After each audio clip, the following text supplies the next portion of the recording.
Hello बच्चों, तो जैसा कि आपको याद होगा हमने हमारी प्रीवियस क्लास में हम प्रोटिस्टा किंगडम को पढ़ रहे थे और किंगडम प्रोटिस्टा को हमने 3 ग्रुप्स में डिवाइड किया था उनके न्यूट्रिशन के बेस पे, जिसमें से हम फोटोसिंथेटिक प्रोटिस्ट और सैप्रोफिटिक प्रोटिस्ट को कवर कर चुके हैं।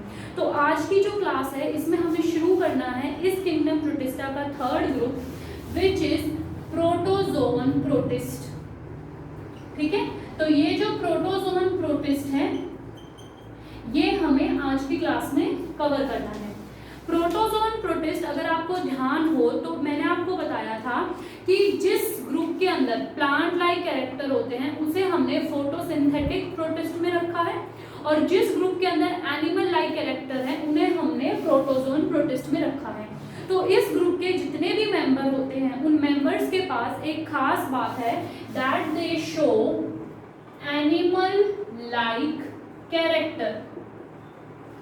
और तो और इस ग्रुप में मिलने वाले जितने भी ऑर्गेनिजम्स हैं वो सारे ऑर्गेनिजम्स बहुत डाइवर्स हैं, उनके अंदर अलग अलग वैरायटी देखने को मिलती है, बहुत डिफरेंसेस हैं, बहुत ही मतलब हम स्पेसिफिक चीजें देखने को मिलेंगी हमें। तो इसीलिए इस ग्रुप के अंदर हमें जितने भी ऑर्गेनिजम्स मिलते हैं वो ऑर्गेनिजम्स बहुत डाइवर्स होते हैं।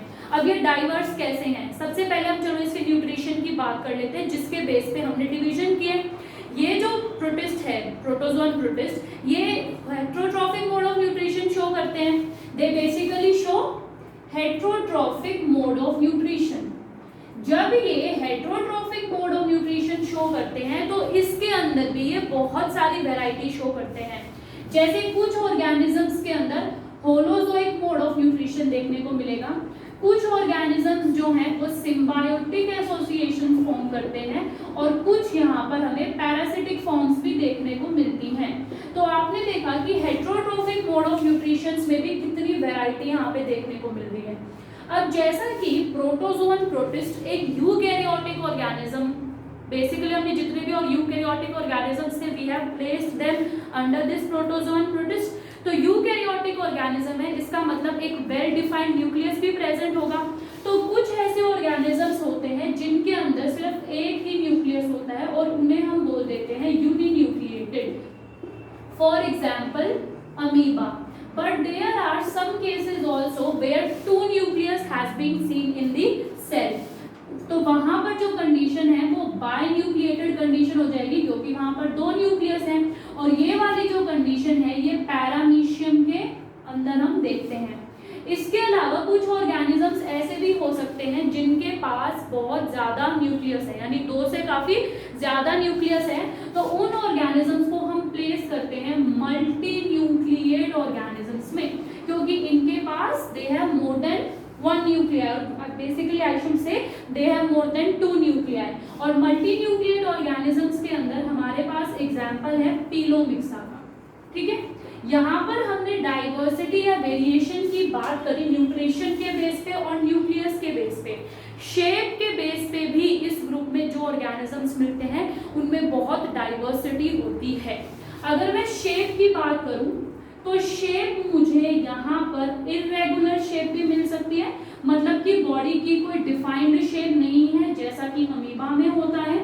इसके अलावा एक स्पेसिफिक शेप भी देखने को मिलती है जैसे कि स्लिपर लाइक स्ट्रक्चर, ठीक है, या फिर स्लिपर लाइक शेप। आप पैर में जो चप्पल पहनते हैं उसे हम स्लिपर बोलते हैं। तो एक ऑर्गेनिज्म है जिसका नाम है पैरामीशियम। तो ये जो पैरामीशियम है इसकी बॉडी शेप एक स्लिपर जैसी है। तो इस वजह से ऐसी बहुत सारी शेप्स में भी वैरायटी देखने को मिलती है। इसलिए हम यहाँ पर जब प्रोटोजोवन प्रोटिस्ट की बात करते हैं तो मैंने यहाँ पर बोला कि इस ग्रुप के अंदर मिलने वाले जितने भी ऑर्गेनिजम्स हैं दे शो अ वास्ट और a great number of diversity. इस ग्रुप की एक और खास बात है that organisms of this group show a cellular type of body organisation. तो इस तरीके की बॉडी ऑर्गेनाइजेशन इनमें देखने को मिलती है। अगर आप रिकॉल कर पाओ प्रीवियस क्लास को तो यू विल बी अगर आप रिकॉल कर पाओ प्रीवियस क्लास को तो you will be able to remember कि हम लोगों ने प्रोटोजोवन प्रोटिस्ट को भी ग्रुप्स में डिवाइड किया था, 4 ग्रुप्स में डिवाइड किया था, और वो जो डिवीजन थी वो हमने किसके बेस पे की थी, लोकोमोटरी ऑर्गन ऑर्गन के बेस पे। तो हम लोकोमोटरी ऑर्गन के बेस पे the members of protozoa protist they can be divided into 4 categories. Now अगर मैं लोकोमोटरी ऑर्गन की बात करती हूँ तो locomotory organ can be cilia, it can be flagella, it can be pseudopodia, and there were some organisms which did not have any locomotory organ, for example sporozoa. ठीक है, okay. One thing I would like to mention here is that it is mandatory for you guys to see the previous video before coming to this video. ठीक है, तो previous video और उसके content को revise करने के बाद ही next class देखा करो, नहीं तो आप कॉन्सेप्ट्स को लिंक नहीं कर पाओगे और गैप आ गया तो चीजों को समझ नहीं पाओगे। इसे एक स्टोरी की तरह, कहानी की तरह समझते चलोगे तो याद करना भी आपके लिए इजी रहेगा, समझना भी बेटर रहेगा। ठीक है, दूसरी बात, नोट्स जो मैं यहाँ लिखती हूँ ब्लैक बोर्ड पे, ट्राई करो कि अपने रफ नोट्स आप खुद से बनाओ, बिकॉज मैं जो आपको पीडीएफ सेंड करती हूँ उसमें क्या होता है, कुछ चीजें मैं यहाँ ऐसे एक्सप्लेन करती हूँ which are not mentioned in your notes. ठीक है, तो अगर आप यहाँ पर नोट्स बनाओगे तो आपके पास दोनों चीजें रहेंगी। ओके, अदरवाइज जो मैंने आपको पीडीएफ सेंड किया उसके अंदर सारे टॉपिक्स कवर है, जितना आपको पता होना चाहिए एनसीईआरटी के अकॉर्डिंग वो सब कवर करता है, लेकिन कुछ एडिशनल इन्फॉर्मेशन जो मैं यहाँ देती हूँ तो उसको थोड़ा ध्यान रखो। ठीक है, तो अब इसके बाद हम आ जाते हैं इसके डिवीजन पे, या फिर इसके 4 ग्रुप्स जो हमने डिवाइड किए थे लोकोमोटरी ऑर्गन के बेस पे। तो लोकोमोटरी ऑर्गन के बेस पे हम इसके सबसे पहले ग्रुप को पढ़ते हैं। पहला ग्रुप जिसके अंदर लोकोमोटरी ऑर्गन जो है वो फ्लैजिला है, और उस ग्रुप को हम नाम देते हैं ज़ूफ्लैजिला या ज़ूफ्लैजिलेटा, एक ही बात है। तो zooflagella, and this zooflagella group is also known as mastigophora. Last class में जब यूग्लिनोरिक्स पढ़ाए थे तो यहाँ पर ये मैस्टिगोफोरा और उसको हमने कैसे कंबाइन करके एक नाम दिया था वो मैंने आपको वहाँ पर बताया था। ठीक है, तो I am not repeating that. Now as you can see that this group has been named on the basis of the locomotory organ which is present here. तो ज़ूफ्लैजिलेटा या मैस्टिगोफोरा एक ऐसा ग्रुप है जिसके अंदर लोकोमोटरी ऑर्गन जो है दैट इज फ्लैजिला। तो इस ग्रुप के अंदर लोकोमोटरी ऑर्गन है फ्लैजिला। नाउ फ्लैजिला एक भी हो सकता है और एक से ज्यादा भी हो सकते हैं, वो ऑर्गेनिज्म टू ऑर्गेनिज्म वेरी करता है। जो भी इस ग्रुप के मेंबर हैं कुछ एक फ्लैजिला शो करते हैं और कुछ ऑर्गेनिज्म एक से ज्यादा भी फ्लैजिला शो करते हैं। ठीक है, ये यहाँ पर अगर मैं इसके रिप्रोडक्शन की बात करूँ कि मीन्स ऑफ रिप्रोडक्शन क्या है, तो यहाँ पर जनरली जो है एसेक्सुअल मोड देखा जाता है रिप्रोडक्शन का, और एसेक्सुअल में भी एक स्पेसिफिक मोड है विच is the longitudinal binary fission. ठीक है, तो ये जो डिवीजन है ये इस ग्रुप के अंदर काफी कॉमन है।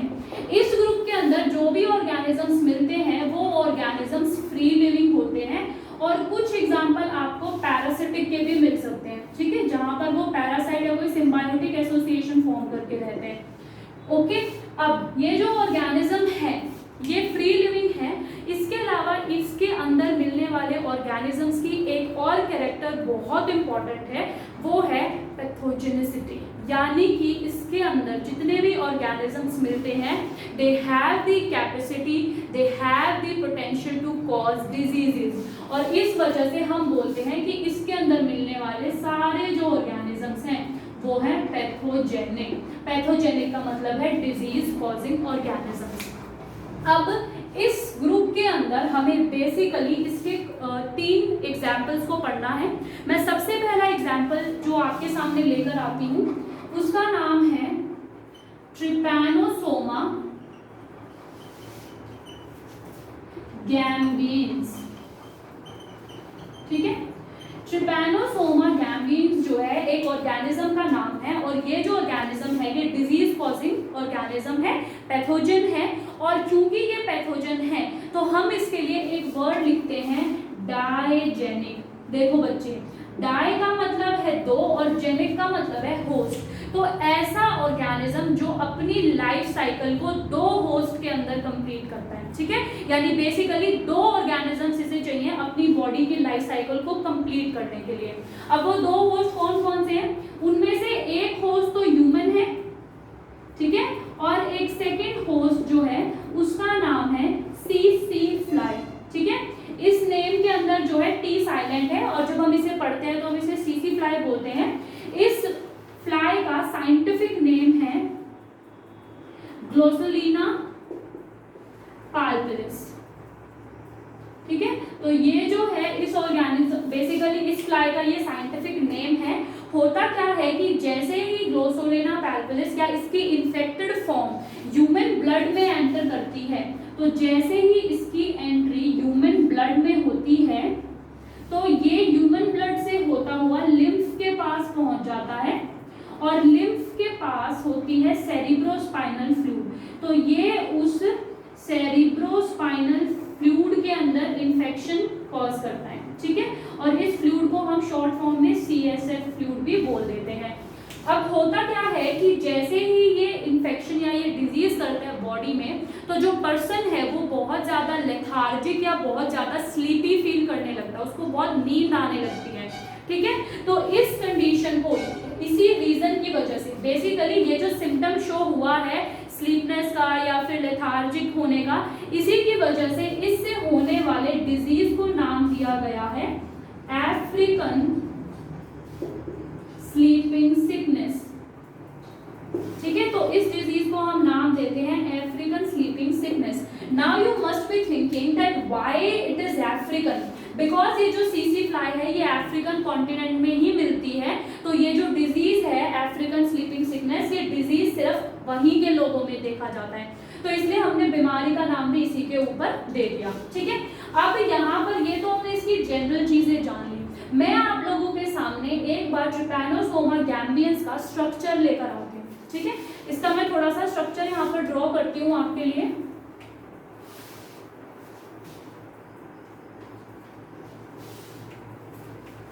अब देखो, इसका जो स्ट्रक्चर है वो ऐसे थोड़ा किडनी शेप जैसा है।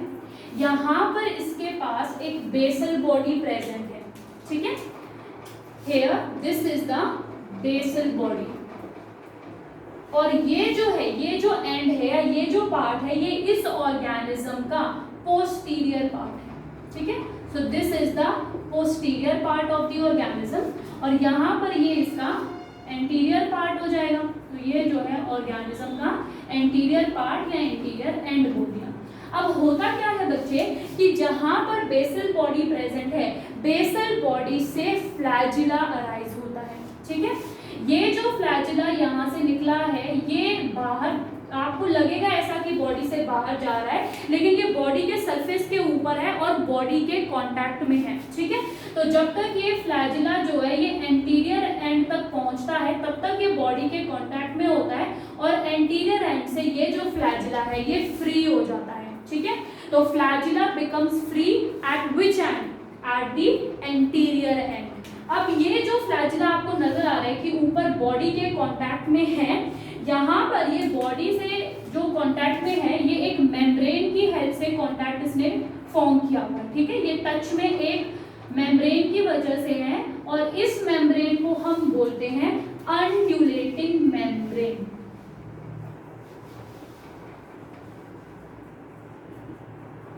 इसे हमने बोला अनड्यूलेटिंग मेम्ब्रेन। देखो, अनड्यूलेटिंग का मतलब होता है वेव लाइक, तो इसका जो मोशन है वो वेव लाइक होता है, इसलिए इसको हम अनड्यूलेटिंग वर्ड यूज करते हैं।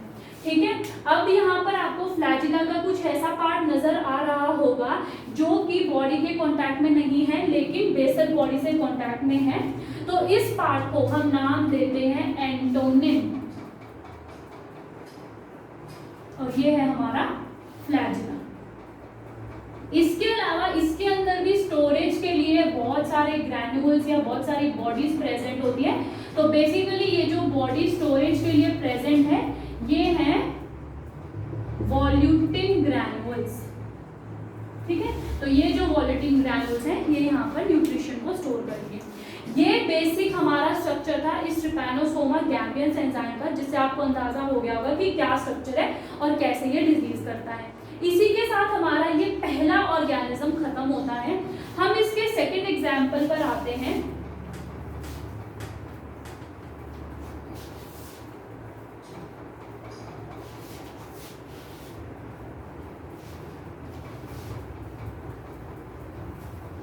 अगर हम इसके सेकेंड एग्जाम्पल की बात करें तो सेकेंड एग्जाम्पल है ट्रिपैनोसोमा। ये जैसे आपने पहले पढ़ा वैसा ही बेसिकली ये इन्फेक्शन करने वाला ऑर्गेनिज्म है। तो ये जो ट्रिपैनोसोमा ऑर्गेनिज्म है इसकी यहाँ पर एक और डिस्टिंक्ट स्पीशीज है, let me recall that. Trypanosoma cruzi, ठीक है। ये जो ट्रिपैनोसोमा क्रूजी है ये भी डाइजेनिक है, इसको भी 2 होस्ट की जरूरत होती है, लेकिन इस ऑर्गेनिज्म को कॉज करता है एक बग। आपको याद हो तो ट्रिपैनोसोमा गैम्बियंस एक फ्लाई कॉज करती है, लेकिन ये एक बग कॉज करता है और उस बग का नाम है ट्राइएटोमा इन्फेस्टेंस, ठीक है। और इस बग की प्रेजेंस से बॉडी में जो डिजीज होता है उसे हम बोलते हैं अमेरिकन स्लीपिंग सिकनेस। अब आपके माइंड में ये चीज आ गई हो गई कि इसे अमेरिकन बोल रहे हैं यानी ये अमेरिका में होता है। And this disease is also known as Chagas disease, ठीक है। तो इसके साथ ही हमारा ये दूसरा एग्जाम्पल कंप्लीट होता है, जिसका हमने कॉजिंग जो ऑर्गेनिज्म है ट्राइएटोमा इन्फेस्टेंस वो जान लिया और ये एग्जाम्पल। इसके बाद हमारे पास इसका एक और एग्जाम्पल है and that example is Trichonympha. अगर रिकॉल कर पा रहे हो तो मैंने आपको बताया ट्राइकस का मतलब होता है फ्लैजिला। तो इस ऑर्गेनिज्म के पास फ्लैजिला होता है लेकिन एक से ज्यादा। तो ये जो ऑर्गेनिज्म है ये शो करता है मल्टी फ्लैजिलेट कंडीशन, ठीक है, क्योंकि इसके पास मल्टीपल फ्लैजिला है। होता क्या है कि ये जो ट्राइकोनिम्फा है it is found in a symbiotic association with the intestine of termites. जो डीमक लगती है उस डीमक की गट में या फिर उस डीमक के इंटेस्टाइन में ये जो ऑर्गेनिज्म है ट्राइकोनिम्फा ये एक सिम्बायोटिक एसोसिएशन फॉर्म करके रहता है। अब आपको पता है सिम्बायोटिक एसोसिएशन का मतलब है कि दोनों ऑर्गेनिज्म एक दूसरे से कोई बेनिफिट ले रहे हैं। होता क्या है कि बेसिकली टर्माइट जो है वो लकड़ी पर फीड करते हैं, वुड खाते हैं। वुड जो है वो प्लांट से मिली है और प्लांट की सेल वॉल सेलुलोज की बनी होती है। तो एक्चुअली में जो वुड है वो कुछ नहीं होती, सिर्फ सेलुलोज मटेरियल होता है। तो ये जो टर्माइट्स हैं ये अपने न्यूट्रिशन के लिए क्या करते हैं कि जो ये सेलुलोज है इस सेलुलोज को डिकम्पोज या डिग्रेड करवाते हैं सिंपल शुगर्स में, ताकि उसे ये एब्जॉर्ब कर सके और अपना न्यूट्रिशन ले सके। अब सेलुलोज को सिंपल शुगर्स में ब्रेक कराने के लिए एक एंजाइम की जरूरत होती है, जिस एंजाइम का नाम है सेलुलेज। एक बात ध्यान रखना, एज वर्ड जिसके भी पीछे आ जाएगा उसका मतलब है एंजाइम, और ये सेलुलोज को डिजेनरेट या डिग्रेड कर रहा है तो हमने इसको नाम दे दिया सेलुलेज। ये जो सेलुलेज एंजाइम है it is produced by this Trichonympha, और ये ट्राइकोनिम्फा टर्माइट्स के इंटेस्टाइन में है। तो ट्राइकोनिम्फा टर्माइट्स को हेल्प करता है सेलुलोज को सिंपल शुगर्स में ब्रेक करने के, ताकि वो अपना न्यूट्रिशन ले सके, और इन रिटर्न जो टर्माइट्स हैं वो ट्राइकोनिम्फा को एक शेल्टर और प्रोटेक्शन प्रोवाइड करवाते हैं, ठीक है। तो ये हमने 3 एग्जांपल्स पढ़ लिए और इसी के साथ ही हमारा जू फ्लैजिलेटा जो है खत्म हो गया। अब इसके बाद जो हमें सेकंड ग्रुप पढ़ना है वो है सार्कोडीना, जिसमें लोकोमोटरी ऑर्गन जो है वो सूडोपोडिया होता है।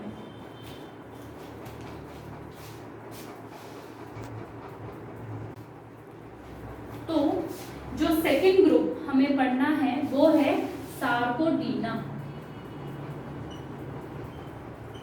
सार्कोडीना जो है ये एक ऐसा प्रोटोजोन प्रोटिस्ट का ग्रुप है जिसके अंदर जो लोकोमोटरी ऑर्गन है वो है सूडोपोडिया, ठीक है। Locomotory organ is pseudopodia. देखो जहां पर भी वर्ड पोडिया आ जाए इसका मतलब है फीट, और जहां पर भी वर्ड सूडो आ जाए इसका मतलब है फॉल्स फीट, ठीक है।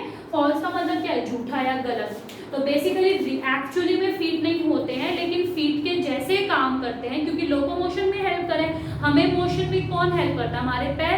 तो इसी तरीके से इसको फॉल्स फीट बोल देते हैं। अब ये जो सार्कोडीना है जिसके अंदर अब हम लोग बेसिकली अमीबा जैसे एग्जाम्पल्स को पढ़ते हैं, इसके अंदर 2 तरीके की न्यूक्लियस की कंडीशन देखने को मिलती है।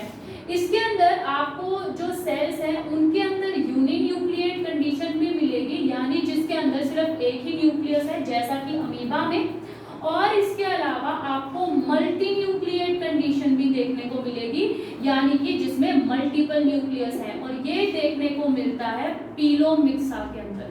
ठीक है, इसके अलावा ये जो सार्कोडीना के जो मेंबर्स हैं ये फ्रेश वाटर में भी मिल सकते हैं, इसके अलावा ये मरीन वाटर में भी मिलते हैं, और ये हम अगर बोले तो मडी वाटर में भी हमें ये सार्कोडीना के मेंबर्स मिल सकते हैं। ठीक है, दूसरा ये जो मेंबर्स हैं ये फ्री लिविंग भी हो सकते हैं, यानी इंडिपेंडेंटली एग्जिस्ट कर रहे हैं, and they can B parasitic also, यानी ये किसी और ऑर्गेनिज्म पे एज अ पैरासाइट भी एक्ट कर सकते हैं। ठीक है, तो हमने यहाँ पर देख लिया कि ये जो ऑर्गेनिज्म है इसमें न्यूक्लियस की क्या कंडीशन है, कैसे हमें ये फ्रेश वाटर या मडी में मिल रहा है, मतलब लोकेशन कहाँ पे है इसे मिलने की, और इसकी एग्जिस्टेंस कैसी है।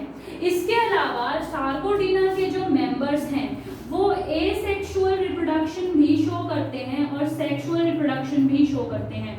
ज्यादातर member asexual mode of reproduction show करते हैं। ठीक है, mainly the mode of reproduction is asexual, और एसेक्सुअल में भी या तो बाइनरी और या फिर मल्टीपल फिजन देखने को मिलता है। ठीक है, और ये जो है किसी भी इसके जो ऑर्गेनिज्म है ज्यादातर सभी के अंदर होता है। हम यहाँ पे कॉमन एग्जांपल अमीबा लेके चलते हैं। इसके अलावा जो सेक्सुअल रिप्रोडक्शन है वो देखने को मिलती है सिंगैमी की फॉर्म में। सिंग का मतलब होता है साथ या ज्वाइन होना, और गैमी का मतलब गैमीट। तो ये जो सिंगैमी है ये देखने को मिलती है पीलोमिक्सा के अंदर। अदरवाइज सबके अंदर मैक्सिमम जो चांसेस है वो बाइनरी या मल्टीपल फिजन के मिलने के हैं। तो ये जो हमने कुछ कैरेक्टर्स पढ़ी हैं ये हमने हमारे सार्कोडीना की बेसिक कैरेक्टर पढ़ी हैं। अब इसके अंदर हमें 4 ऑर्गेनिजम्स पढ़ने हैं जो इसके बेस्ट एग्जाम्पल हैं। तो हम इसके सबसे पहले एग्जाम्पल के साथ शुरू करते हैं।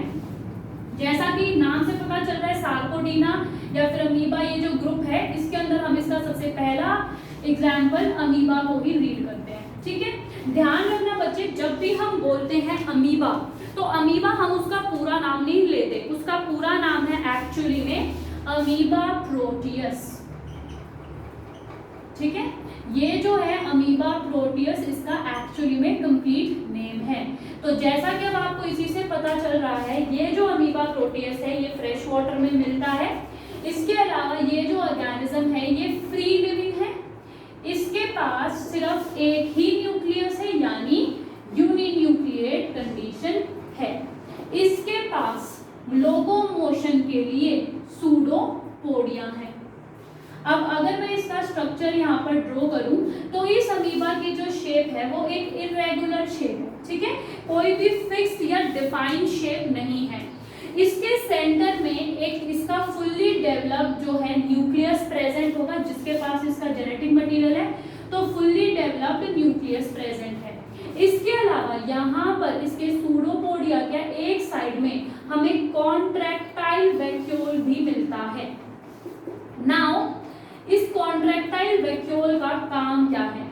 This contractile vacuole help amoeba in osmoregulation.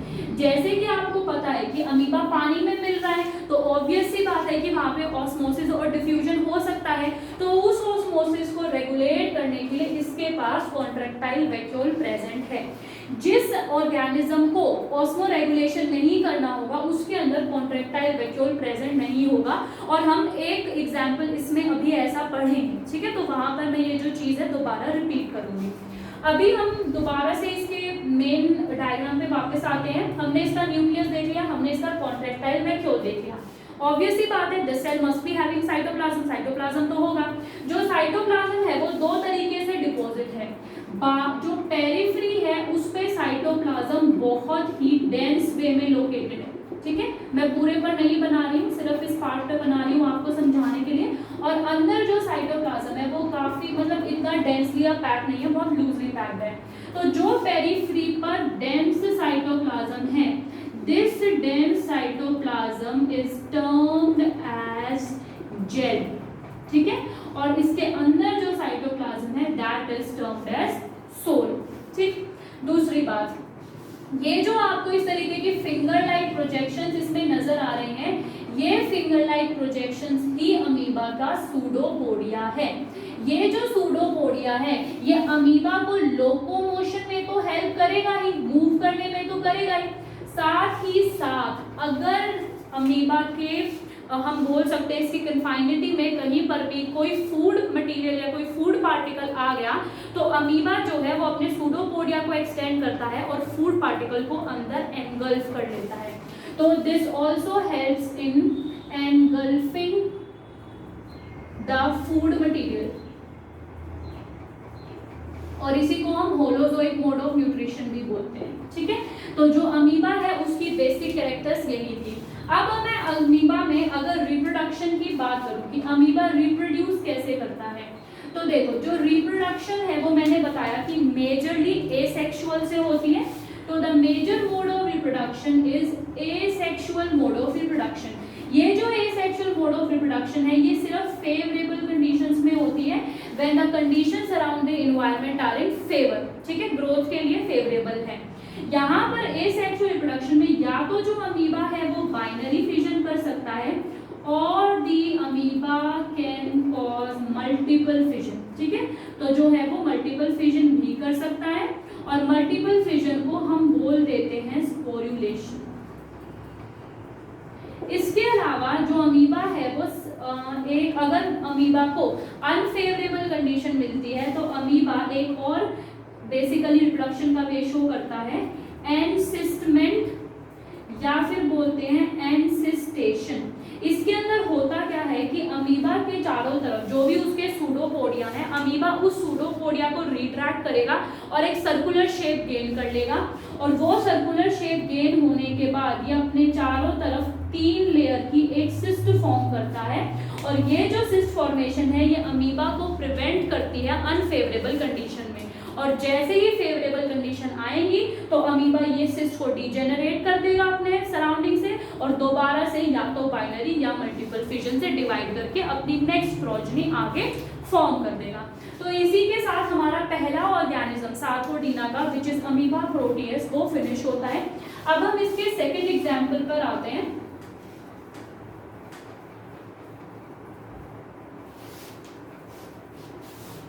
पीलोमिक्सा। ठीक है, तो पीलोमिक्सा जो है उसका आप नाम कई बार सुन चुके हो। तो इसका जो सेकेंड एग्जाम्पल है विच इज पीलोमिक्सा। ठीक है, ये जो पीलोमिक्सा ऑर्गेनिज्म है, दिस पीलोमिक्सा ऑर्गेनिज्म इट शोज, इसका जो बेसिकली जो इसका स्पेशल फीचर है वो है मल्टी न्यूक्लिएट कंडीशन। हमने जब हम बेसिक इंट्रोडक्शन ले रहे थे प्रोटोजोआ का तो हमने इसे मल्टी न्यूक्लिएटेड में पढ़ा था। तो यही इस पीलोमिक्सा की खासियत है कि इसके अंदर एक सेल में लगभग 100 से लेकर के 1000 न्यूक्लियाई देखने को मिलते हैं एक सिंगल सेल में। ठीक है, इसके अलावा इसके अंदर सेक्सुअल रिप्रोडक्शन देखने को मिलती है विच इज बाय सिनगैमी। तो इस पीलोमिक्सा के अंदर यही 2 बातें आप लोगों के लिए जानना जरूरी था। इसके बाद हमारे पास एक और थर्ड एग्जाम्पल है विच इज ओलोकैंथा। ये जो ओलोकैंथा है this organism is also known as giant amoeba. ठीक है, इसे जाइंट अमीबा भी बोलते हैं। रीजन ये है कि इस ऑर्गेनिज्म के पास एनिमल्स में मिलने वाले मैक्सिमम नंबर ऑफ क्रोमोसोम्स होते हैं। आपसे 2 चीजें पूछी जा सकती हैं कि किस ऑर्गेनिज्म के अंदर सबसे ज्यादा क्रोमोसोम्स होते हैं। प्लांट्स के लिए अलग एग्जाम्पल होगा और एनिमल्स में एनिमल्स का अलग एग्जाम्पल होगा। तो ये जो ओलोकैंथा है ये एनिमल्स में मिलने वाला ऐसा ऑर्गेनिज्म है जिसके पास मैक्सिमम नंबर ऑफ क्रोमोसोम्स होते हैं और इसके पास 1600 क्रोमोसोम्स होते हैं। सोचो हमारे पास तो सिर्फ 46 पेयर है, मतलब सॉरी 23 पेयर है और इन टोटल 46 क्रोमोसोम्स है और इसके पास 1600 क्रोमोसोम है।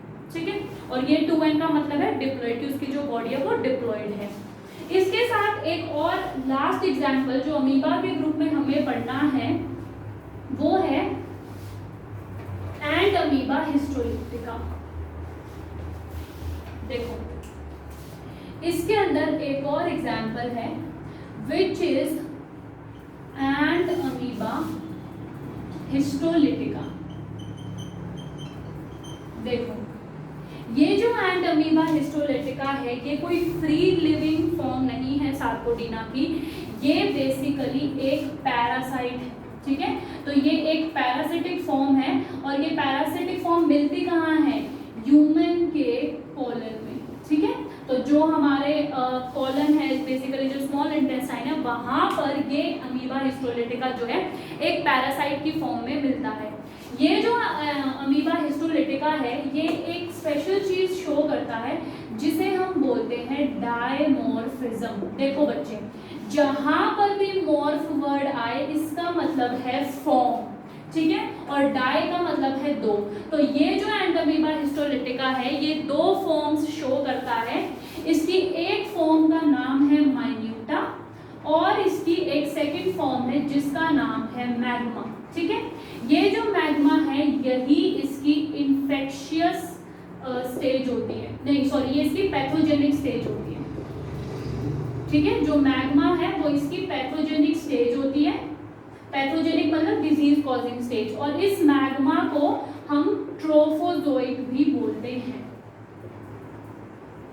बेसिकली होता क्या है कि ह्यूमन की बॉडी में ये जो एंट अमीबा हिस्टोलिटिका इन्फेक्शन है ये कॉन्टैमिनेटेड फूड या वाटर की वजह से होता है, ठीक है। अगर कोई बेसिकली क्लीन वाटर या क्लीन फूड नहीं लेता है तो वहां से इसके अंदर एक कॉन्टैमिनेशन आता है। तो this is spread by contaminated food and water. अभी किसी ऑर्गेनिज्म मतलब ह्यूमन ने, किसी इंसान ने जो है कॉन्टैमिनेटेड फूड या कॉन्टैमिनेटेड वाटर का इंटेक किया, जैसे वो इंटेक करेगा तो इसकी जो इन्फेक्शियस स्टेज है यानी कि जो इन्फेक्शन करने वाली स्टेज है उसका नाम है टेट्रा न्यूक्लिसिस्ट, ठीक है। अगर मैं इसको ड्रॉ करूं तो ये बेसिकली जो है एंट अमीबा है और ये इसके तरफ सिस्ट है, ठीक है। तो सिस्ट वर्ड और टेट्रा न्यूक्ली का मतलब है कि इसके अंदर 4 न्यूक्लियस प्रेजेंट है। देखो बच्चे, एक बार मैं अगर आपको एंट अमीबा हिस्टोलिटिका बेसिक सा स्ट्रक्चर बताऊं तो इसकी भी जो शेप है वो इरेगुलर शेप है, बीच में न्यूक्लियस होगा, जेल होगा, सोल होगा, लेकिन इसमें there is no contractile vacuole, ठीक है। कोई भी कॉन्ट्रैक्टाइल वैक्यूल नहीं होगा। कॉन्ट्रैक्टाइल वैक्यूल नहीं है तो ऑस्मो रेगुलेशन भी नहीं होगा। अब क्यों इसके अंदर कॉन्ट्रैक्टाइल वैक्यूल नहीं है, क्योंकि ये एक पैरासाइट है, इसे तो ह्यूमन की बॉडी में रहना है, इसको पानी में तो रहना नहीं, तो इसको ऑस्मो रेगुलेशन करना नहीं, तो फिर कॉन्ट्रैक्टाइल वैक्यूल की क्या जरूरत। तो जहां मैंने आपको पहले बोला था कि एक ऐसा एग्जाम्पल बताऊंगी जिसमें कॉन्ट्रैक्टाइल वैक्यूल नहीं होता है तो वो ये एंट अमीबा हिस्टोलिटिका ही है। अब देखो इसके बाद दोबारा से हम जो इसका इन्फेक्शन पढ़ रहे थे उस पर वापस आ जाओ। इसकी जो इन्फेक्शियस स्टेज है मतलब इन्फेक्शन कॉज करने वाली स्टेज ये टेट्रा न्यूक्लियस है जिसके अंदर 4 न्यूक्लियस है। जैसे ही ये ह्यूमन बॉडी में एंटर करेंगे तो ह्यूमन की बॉडी में एंटर करते ही ये माइटोसिस करता है, ठीक है। माइटोसिस जो है एक डिवीजन का फॉर्म है जिसमें होता क्या है कि ये जो पेरेंट है इसके पास ये डिवाइड करेगा तो होगा क्या, इस तरीके से ये 2 फॉर्म हो जाती है, ठीक है। अगर पेरेंट के पास 16 क्रोमोसोम है तो दोनों डॉटर के पास भी 16 क्रोमोसोम रहेंगे, ठीक है। इसकी एक और कॉन्ट्राडिक्टरी डिवीजन होती है जिसे हम बोलते हैं मियोसिस। तो मियोसिस में क्या होता है कि अगर पेरेंट के पास 32 है तो डॉटर के पास 16 जाता है, यानी हाफ होकर चले जाते हैं।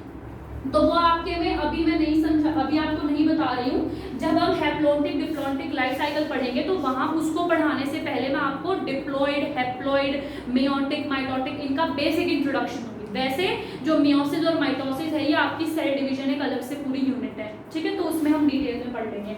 अभी के लिए सिर्फ इतना ध्यान रखो, माइटोसिस हुआ, माइटोसिस होने का मतलब है कि 8 न्यूक्लियाई फॉर्म होंगे, क्योंकि एक न्यूक्लियस 2 में डिवाइड हुआ, ये 2 में हुआ, ये 2 में, ये 2 में, तो 4 2 के हिसाब से डिवाइड तो 4 2 जा 8। तो इस टेट्रा न्यूक्लियाई स्टेज के बाद हमारे पास डेवलप होती है इसकी ये स्टेज जिसे हम बोलते हैं माइन्यूटा और इसमें 8 न्यूक्लियाई है। ये जो माइन्यूटा है ये बाद में कन्वर्ट होती है मैग्मा में। ये जो मैग्मा है ये बेसिकली क्या करती है, इसी स्टेज को हम ट्रोफोजोइक स्टेज भी बोलते हैं। ट्रोफोजोइड का मतलब है कि ये आरबीसी के अंदर ये मैग्मा स्टेज होती है और ये आरबीसी को डीजेनरेट करती है, ठीक है, यानी आरबीसी से न्यूट्रिएंट लेती है जिसकी वजह से क्या होता है, ये ट्रोफोजोइड है, ठीक है। तो आरबीसी ये न्यूट्रिशन लेती है और इसी वजह से इसी स्टेज को हम बोलते हैं पैथोजेनिक स्टेज, यानी एक्चुअली में जो सबसे डेंजरस डिजीज कॉजिंग स्टेज है वो ये मैग्मा है। तो अगर ये मैग्मा प्रोड्यूस हो गया है बॉडी में तो जो है बॉडी के अंदर एक डिजीज होता है और उस डिजीज का नाम है एमीबियासिस। ठीक है, उस डिजीज को हम बोलते हैं एमीबियासिस। अब ये जो एमीबियासिस डिजीज है इसके कुछ सिम्टम्स होते हैं। सबसे पहला सिम्टम तो ये है कि एब्डोमेन में पेन होगा, ऑब्वियस सी बात है, क्योंकि अब ये क्या करेगा, देखो बेसिकली ये जो ट्रोफोजोइट है ना ये हमारे इंटेस्टाइन की जो भी वॉल है ना उस वॉल के टिश्यू को डाइजेस्ट करना शुरू करता है। तो अगर ये वॉल के टिश्यू को डाइजेस्ट करेगा तो वॉल की सारी लाइनिंग तो स्क्रैप आउट होके बाहर आ जाएगी, है ना। तो इस वजह से क्या होगा, जो भी HCl या केमिकल बॉडी में सिक्रेट होगा वो सीधा वॉल पे अटैक करेगा, तो बॉडी के अंदर भी जख्म हो जाएंगे और वो जो ब्लड है या जो वो वेसल्स टिश्यू जो है वो बॉडी से बाहर भी निकलेगा। जब ये सारा प्रोसेस होगा तो बॉडी में पेन भी होगा। तो इसलिए एब्डोमेन, क्योंकि इंटेस्टाइन हमारे एब्डोमिनल एरिया में है तो एब्डोमिनल पेन होता है। इसके अलावा क्रैम्प हो सकते हैं, क्रैम्प्स जो कि पीरियड्स में या मेंस्ट्रुअल साइकिल में होते हैं, लेकिन यहाँ पर ये एब्डोमिनल क्रैम्प्स होते हैं।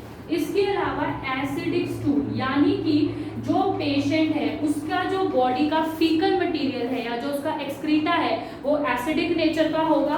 और कई बार ये भी देखा गया है कि जो स्टूल है या जो फीकल मटेरियल है उसमें ब्लड और म्यूकस भी निकलता है।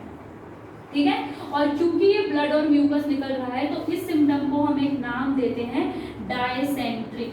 ठीक है, तो ये जो डायसेंट्री शो करता है जिसके अंदर जो स्टूल है, स्टूल का मतलब होता है फीकल वेस्ट। ठीक है, तो ये जो फीकल वेस्ट है उसके अंदर ब्लड और म्यूकस पे निकलता है और इसी सिम्टम की वजह से एंड अमीबा हिस्टोलिटिका से होने वाली बीमारी को हम नाम दे देते हैं अमीबिक डायसेंट्री।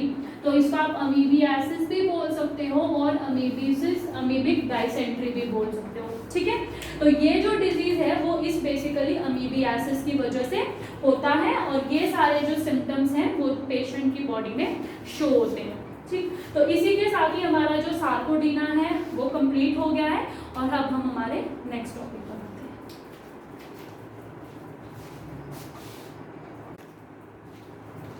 तो बच्चे अब जो इसके बाद हमारे पास थर्ड जो हमें ग्रुप पढ़ना है दैट इज सिलिएटा। ठीक है, तो सिलिएटा जो है एक ऐसा ग्रुप है जिसके अंदर द लोकोमोटरी ऑर्गन इज सीलिया। तो इसके अंदर जो लोकोमोटरी ऑर्गन है वो सीलिया होगा और इसका जो बेस्ट एग्जाम्पल हमें पढ़ना है वो हमें पढ़ना है पैरामीशियम। ध्यान रहे ये जो ग्रुप है इसके अंदर फ्री लिविंग ऑर्गेनिजम्स मिलते हैं। तो ये जो पैरामीशियम है ये एक फ्री लिविंग ऑर्गेनिज्म है और इसके अलावा ये शो करता है बायन्यूक्लिएटेड कंडीशन, क्योंकि पैरामीशियम के पास 2 न्यूक्लियस हैं। ये जो पैरामीशियम है इसकी जो शेप है बॉडी की वो एक स्लिपर लाइक शेप है, जैसे कि पैर में पहनने वाले चप्पल की होती है। तो इसका जो स्ट्रक्चर है या जो इसकी बॉडी शेप है वो स्लिपर लाइक है। अगर मैं यहाँ डायग्राम ड्रॉ करूं तो देखना, ठीक है, तो ये जो है पैरामीशियम की एक स्लिपर लाइक बॉडी है। अब इसमें ध्यान से सुनना, होता क्या है, पैरामीशियम की पूरी बॉडी पर बाहर ये सीलिया होते हैं। ठीक है, और ये जो सीलिया हैं ये इसको हेल्प करते हैं किस चीज में, लोकोमोशन में, इसको मूव करने में, क्योंकि ये भी एक्वेटिक है, पानी में मिलेगा तो वाटर करंट को स्प्रेड करके मूव करने में ये पैरामीशियम की हेल्प करते हैं। जैसा हमने बोला कि ये बायन्यूक्लिएटेड है, इसका मतलब इसके पास 2 न्यूक्लियस है। तो यहाँ पर क्या होता है, एक तो इसके पास किडनी शेप न्यूक्लियस है जो साइज में बड़ा है, इसे हम बोलते हैं इसका मैक्रोन्यूक्लियर, और इसके अलावा एक इसमें छोटा सा न्यूक्लियस होता है उसे हम बोलते हैं इसका माइक्रोन्यूक्लियर। ठीक है, अब ये जो मैक्रोन्यूक्लियाई है ये बॉडी की सारी एक्टिविटीज को कंट्रोल करता है। ठीक है, सिवाय एक एक्टिविटी को छोड़ के, और वो है रिप्रोडक्शन। जो रिप्रोडक्शन की एक्टिविटी है, रिप्रोडक्शन को कंट्रोल करेगा माइक्रोन्यूक्लियाई, और उसके अलावा बॉडी की जो भी एक्टिविटीज है, चाहे फूड इनटेक की हो, एक्सक्रीशन की हो, सर्कुलेशन की हो, वो सारी एक्टिविटीज जो है वो मैक्रोन्यूक्लियाई फॉर्म करता है। ठीक है, वैसे तो इस डायग्राम में, क्योंकि ये एक यूकैरियोटिक ऑर्गेनिज्म है, इसमें सारी ऑर्गेनेलीज प्रेजेंट होंगी, लेकिन हम सारी ऑर्गेनेलीज ना बना के जो मेन जो इसके स्ट्रक्चर है वो फॉर्म कर रहे हैं। अब देखो यहाँ पर क्या होता है कि इस पैरामीशियम में एक ओपनिंग है और उस ओपनिंग से इसका माउथ की कैविटी जा रही होती है, क्योंकि ऑब्वियसली बात है पैरामीशियम को खाना लेना है तो कहीं से माउथ भी होगा। तो ये जो ओपनिंग है इसे हम बोलते हैं cytostome and this is the mouth of paramecium. तो ये जो है बेसिकली पैरामीशियम का माउथ है। यहाँ पर ये जो इसका पाथवे है, अगर ध्यान हो, माउथ की कैविटी को हम गलट बोलते हैं। क्या बोलते हैं? गलट। तो ये एक्चुअली में इसकी क्या है? गलट, जहां से खाना जो है बेसिकली वो बाहर से फूड का इंटेक यहीं से होगा। इस पाथवे में अंदर बहुत ही इनवर्ट लाइन सीलिया होते हैं, ठीक है, मतलब अंदर जो है, अंदर भी सीलिया है और वो इस तरीके से अंदर की तरफ बेंड है ताकि खाना है तो उसको इजीली ऐसे स्प्रेड करते हैं या अंदर इनटेक करवा लें, ठीक है। ये जो गलट है ये एंड होती है एक वैक्यूल में जिसे हम बोलते हैं फूड वैक्यूल, और यहाँ पे जो है खाना थोड़े टाइम के लिए स्टोर होता है। अब यहाँ पर माउथ हो गया तो नीचे एक और ओपनिंग है और उस ओपनिंग को बेसिकली हम नाम देते हैं cytopyge and this is the anus of paramecium, ठीक है। तो जो पैरामीशियम का माउथ था उसे हमने बोला साइटोस्टोम और जो इसका एनस है इसे हमने बोला साइटोपाइज। इसके अलावा क्या है कि इसके अंदर जो ये पैरामीशियम है इसके अंदर भी कॉन्ट्रैक्टाइल वैक्यूल प्रेजेंट होगा। क्यों? क्योंकि ये पानी में है तो इसको ऑस्मो रेगुलेशन करनी है, तो ऑस्मो रेगुलेशन के लिए इसे भी कॉन्ट्रैक्टाइल वैक्यूल की जरूरत है। होता क्या है, इसमें दो कॉन्ट्रैक्टाइल वैक्यूल प्रेजेंट होते हैं, एक ऊपर होता है एक नीचे होता है, और इस तरीके से इसकी जो कैनाल्स होती है ना वो कैनाल्स भी रेडिएट कर रही होती है, ठीक है। ये भी कॉन्ट्रैक्टाइल वैक्यूल की तरह ही काम करती है, लेकिन ये एक रेडिएशन की फॉर्म में यहाँ से ऐसे लगता है जैसे रेडिएट हो रही है, ठीक है। तो ये बेसिकली इसकी कैनाल्स है और ये जो है कॉन्ट्रैक्टाइल वैक्यूल है। तो इसके अंदर हमें दो कॉन्ट्रैक्टाइल वैक्यूल देखने को मिले।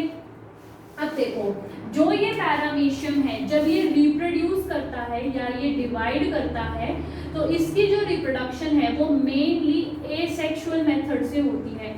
एसेक्सुअल मेथड में इसका जो डिवाइड करने का मेथड है वो है transverse binary fission. Binary fission का मतलब है बॉडी दो पार्ट्स में टूटेगी, और ट्रांसवर्स का मतलब क्या है कि the plane in which the body will divide will be horizontal. तो जब बॉडी डिवाइड करते हैं तो इस तरीके से करते हैं। अब मान लो यहाँ से डिवाइड करी, एक पार्ट ये चला गया, एक पार्ट ये चला गया। एक पार्ट के पास तो साइटोस्टोम और साइटोपाइज है लेकिन दूसरे पार्ट के पास तो नहीं है। तो ध्यान रखना पैरामीशियम बाइनरी फिजन करने से पहले अपने अपर पार्ट में एक साइटोस्टोम और साइटोपाइज को पहले फॉर्म करेगा, ठीक है। यानी इसके पास दो होंगे, दो साइटोस्टोम दो साइटोपाइज, ताकि जब ट्रांसवर्स डिवीजन हो तो एक एक दोनों को मिल जाए। लेकिन अगर अनफेवरेबल कंडीशंस हैं या फिर अगर इसको सेक्सुअल मोड ऑफ रिप्रोडक्शन करना है तो सेक्सुअली जो पैरामीशियम है वो कॉन्जुगेशन से रिप्रोड्यूस करता है। कॉन्जुगेशन में दो पैरामीशियम साथ आएंगे, दोनों के बीच में कॉन्जुगेशनल स्टैंड बनेगा, दोनों का जेनेटिक मटेरियल एक्सचेंज हो जाएगा। अब दोनों का जेनेटिक मटेरियल एक्सचेंज हो गया तो जो पैरामीशियम होगा उसके पास खुद का भी जेनेटिक मटेरियल रहा होगा और दूसरे का भी जेनेटिक मटेरियल आ गया। तो अब उसके पास वेरिएशन तो है, लेकिन उसके बाद की जो डिवीजन है, क्योंकि कॉन्जुगेशन में साइज बढ़ता नहीं है तो उसे हम एक तरीके से रिप्रोडक्शन का मेथड नहीं बोलना चाहिए, हमें उसे सिर्फ इतना कहना चाहिए कि रिकॉम्बिनेशन के लिए कॉन्जुगेशन होता है ताकि दूसरे पेरेंट का जेनेटिक मटेरियल दूसरी बॉडी में आ जाए। तो जैसे ही मान लो ये एक पैरामीशियम है, दूसरे पेरेंट का जेनेटिक मटेरियल इस बॉडी में आ गया, इसके बाद ये पैरामीशियम बाइनरी फ्यूजन करेगा जिससे इसकी पॉपुलेशन या जनरेशन बढ़ती जाएगी, ठीक है। तो इसी के साथ ही हमारा सिलिएटा ग्रुप जो है वो भी खत्म होता है। और अब हम आते हैं हमारे लास्ट ग्रुप पे जो कि है स्पोरोजोआ।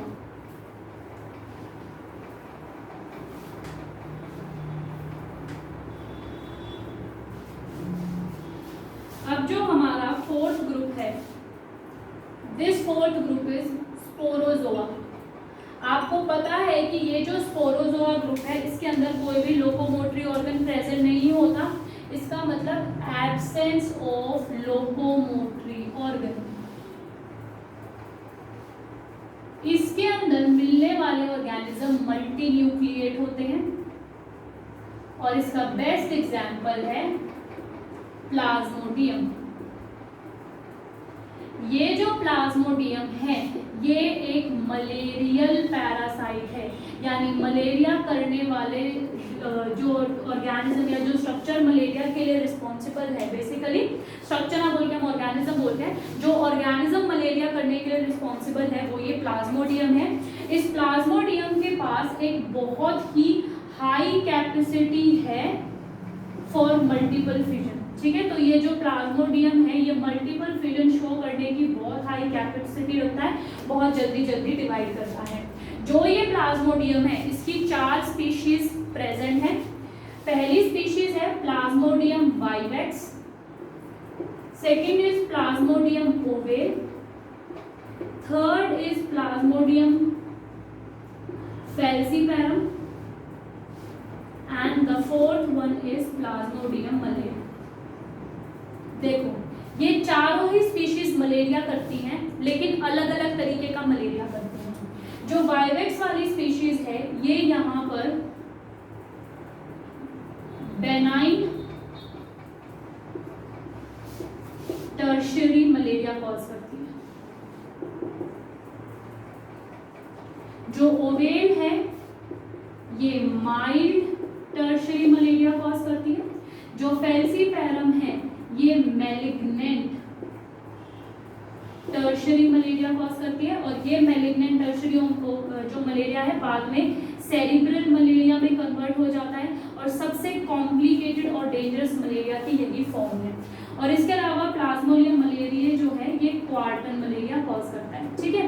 देखो बच्चे आपके सिलेबस में इतना डिटेल में नहीं है क्योंकि जब आप 12th क्लास में जाओगे तो 12th क्लास में एक चैप्टर है ह्यूमन हेल्थ एंड डिजीज, उसके अंदर मलेरिया की पूरी एक साइकिल है कि मलेरिया कैसे होता है, किस ऑर्गेनिज्म से होता है, कौन कौन सी स्टेजेस बनती हैं, कैसे डिवीजन होती है, वो सब आपको वहां पढ़ना है। 11th क्लास में सिर्फ आपके सिलेबस में प्रोटोजोआ का एग्जाम्पल प्लाज्मोडियम है।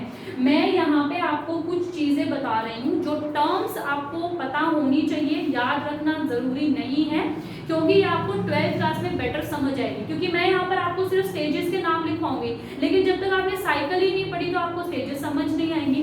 तो इस पे ज्यादा पैनिक मत करना, अभी के लिए सिर्फ ये जानकारी के लिए, अपनी नॉलेज के लिए अपने पास रखो ये चीजें, क्योंकि 12th में आपको पूरा डिटेल में मलेरिया की साइड पढ़नी है, ठीक है। अब ये जो 4 है ये बेसिकली 4 तरीके के मलेरिया होते हैं। मलेरिया होता कैसे है, ये जो प्लाज्मोडियम है ये एक पैरासाइट है, ठीक है, और ये डाइजेनिक है। Sorry there was some mistake, कुछ एरर हो गया था। तो मैं आपको बता रही थी कि जो प्लाज्मोडियम है वो एक डाइजेनिक होस्ट है। इसका मतलब है कि अपनी लाइफ साइकिल को कंप्लीट करने के लिए इसे 2 होस्ट की जरूरत है। जिस होस्ट के अंदर ये अपनी पूरी लाइफ साइकिल का सेक्सुअल रिप्रोडक्टिव पार्ट को कंप्लीट करता है या बेसिकली रिप्रोडक्शन को कंप्लीट करता है उसे हम प्राइमरी होस्ट बोलते हैं। और जिस होस्ट के अंदर इसका एडवर्स इफेक्ट देखने को मिलता है यानी जिसको ये प्रॉब्लम क्रिएट करा है उसे हम सेकेंडरी होस्ट बोलते हैं। तो इसका जो प्राइमरी होस्ट है वो है फीमेल एनोफिलिस मॉस्किटो। ये जो फीमेल एनोफिलिस मॉस्किटो है ये डिजीज कॉज करती है, ठीक है। तो मलेरिया फैलाने के लिए यही मच्छर रिस्पॉन्सिबल है। और इसका अफेक्ट किसको देखने को मिलता है, ह्यूमन में, क्योंकि पूरी ग्रोथ ह्यूमन में हो रही है लेकिन सेक्सुअल रिप्रोडक्शन जाके इस एनोफिलिस मॉस्किटो में होती है। यहाँ पर हम प्राइमरी और सेकेंडरी को इस बेस पे पढ़ते हैं, लेकिन जब आप मेडिकल की प्रिपरेशन करते हो या आप नीट की प्रिपरेशन करते हो वहां पर प्राइमरी और सेकेंडरी होस्ट का मतलब बदल जाता है। वहां पर एक बात बताओ, आपके लिए कंसर्न क्या है, मच्छर की इंसान? ऑब्वियसली इंसान कंसर्न है, तो वहां पर प्राइमरी होस्ट ह्यूमन को मानते हैं और सेकेंडरी होस्ट फीमेल एनोफिलिस को मानते हैं, ठीक।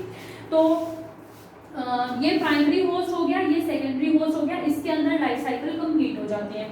अब ये जो बेसिकली प्लाज्मोडियम की है ना, ये 3 स्टेजेस परफॉर्म करता है, 3 स्टेजेस होती हैं रिस्पॉन्सिबल। देखो ये जो मलेरिया की पूरी बीमारी है, ये जो मलेरिया का पूरा फीवर या जो ये पूरा इन्फेक्शन होना है ये 3 स्टेजेस में होता है। जो सबसे पहली स्टेज है मलेरिया के इन्फेक्शन के लिए दैट इज शाइजोगोनी। इसके बाद एक और स्टेज है दैट इज गैमोगोनी। और इसके बाद एक और स्टेज है शाइज़ोगोनी गैमोगोनी के बाद, which is somatogony, sporogony, this is sporogony. ठीक है, तो मुझसे अभी आप लोगों को ये जानने की जरूरत नहीं है कि किस स्टेज में क्या होता है। मैंने आपको बोला जब आप मलेरिया की साइकिल पढ़ोगे तो वहाँ आपको समझ आ जाएगा। इनफैक्ट अभी के लिए मुझे आपको ये भी नहीं बताना चाहिए, लेकिन मैं थोड़ा नॉलेज देके चल रही हूँ कि थोड़ा आइडिया हो जाए। तो जो शाइज़ोगोनी है ये बेसिकली कंप्लीट होती है ह्यूमंस में। ठीक है, तो ह्यूमन के अंदर शाइज़ोगोनी वाला प्रोसेस कंप्लीट होता है। जो गैमोजेनी है ये स्टार्ट तो होती है ह्यूमन के अंदर, लेकिन ये फिनिश होती है फीमेल एनोफिलिस मॉस्किटो में। ठीक है, तो ये फिनिश होगी फीमेल एनोफिलिस में, और जो स्पोरोगोनी है ये पूरी की पूरी फीमेल एनोफिलिस में ही चलती है। अब ये जब किसी को मलेरिया होता है तो मलेरिया कुछ सिम्टम्स शो करता है। ठीक है, यानी क्या क्या सिम्टम्स होते हैं। अगर आपने कभी सुना हो कि जिसे मलेरिया हो जाता है उसे एकदम से तो बहुत ठंड लगती है, फिर बहुत हाई फीवर हो जाता है, और फिर उसके बाद पसीने आने लगते हैं, तो यही मलेरिया के सिम्टम्स हैं। पहली स्टेज जिसके अंदर ठंड लगती है उसे हम बोलते हैं कोल्ड स्टेज। ठीक है, और उसके अंदर चिल्स या फिर शिवरिंग फील करता है इंसान। इसके बाद जो सेकंड स्टेज है उसे हम बोलते हैं हॉट स्टेज। हॉट स्टेज के अंदर क्या होता है, उसकी बॉडी में बहुत ही हाई फीवर होता है। और फिर इसके बाद आती है third stage which is the wet stage, और इस टाइम पे जो बॉडी है वो बहुत ज्यादा स्वेटिंग करती है। देखो बेटा, जो मैंने आपको ये शाइज़ोगोनी बताई है, ये जो शाइज़ोगोनी है ना ये ह्यूमंस में होती है, और ह्यूमन के दो सेल्स में होती है। ठीक है, ह्यूमन के लिवर के सेल में होती है और ह्यूमन के आरबीसी के सेल में होती है। ठीक है, अगर ह्यूमन के लिवर में होती है तो हम इसे नाम देते हैं हिपैटोशाइज़ोगोनी। जहां पर भी वर्ड हिपैटो या हिपैटिक आ जाए उसका मतलब है लिवर। तुमने एक बीमारी सुनी होगी हेपेटाइटिस बी, ठीक है, तो वो भी लिवर की ही बीमारी होती है। इसके बाद आरबीसी के अंदर शाइज़ोगोनी अगर हो रही है तो आरबीसी को हम एरिथ्रोसाइट्स बोलते हैं, तो इसको हम लिखेंगे इरिथ्रोलाइटिक शाइज़ोगोनी। ठीक है, तो इस तरीके से ये दो सेल्स में होती है।